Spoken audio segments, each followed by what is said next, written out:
اللہ تعالیٰ قرآن پاک میں ارشاد فرماتا ہے، فرمایا ان اللہ یحب المتقین، بے شک اللہ تعالیٰ متقیوں سے محبت فرماتا ہے، جو تقوی والے، جو پرہیزگار ہیں، اللہ تعالیٰ ان سے محبت فرماتا ہے۔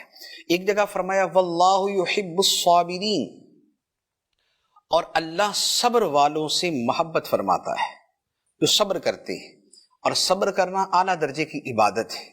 ایک جگہ فرمایا ان اللہ یحب التوابین، بے شک اللہ بہت توبہ کرنے والوں کو پسند کرتا ہے، بہت توبہ کرنے والوں سے محبت فرماتا ہے، اور توبہ کرنا یہ بھی اللہ تعالیٰ کی عبادت کی صورت ہے۔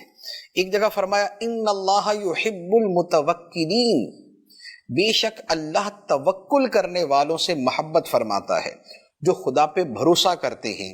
یہ توکل کیا ہے؟ یہ دل کی عبادت ہے، یہ دل کی عبادت ہے۔ جیسے تقوی دل کی عبادت ہے، صبر جو ہے وہ دل کی بھی عبادت ہے، بدن کی بھی عبادت ہے، توبہ کرنا دل کی بھی عبادت ہے، بدن کی بھی عبادت ہے، توکل کرنا یہ دل کی عبادت ہے۔ اور مزید فرمایا واللہ یحب المحسنین، اور اللہ نیکی کرنے والوں سے محبت فرماتا ہے۔ اب اس نیکی کے اندر ہر نیکی شامل ہے، گویا ہر عبادت اس میں شامل ہے۔ تو جو بندہ تقوی اور صبر اور توبہ اور توکل اور نیکی اور احسان کے راستے پر چلتا ہے، وہ خدا کے دوستوں کے گروہ میں شامل ہو جاتا ہے، وہ خدا کے دوستوں میں شامل ہو جاتا ہے۔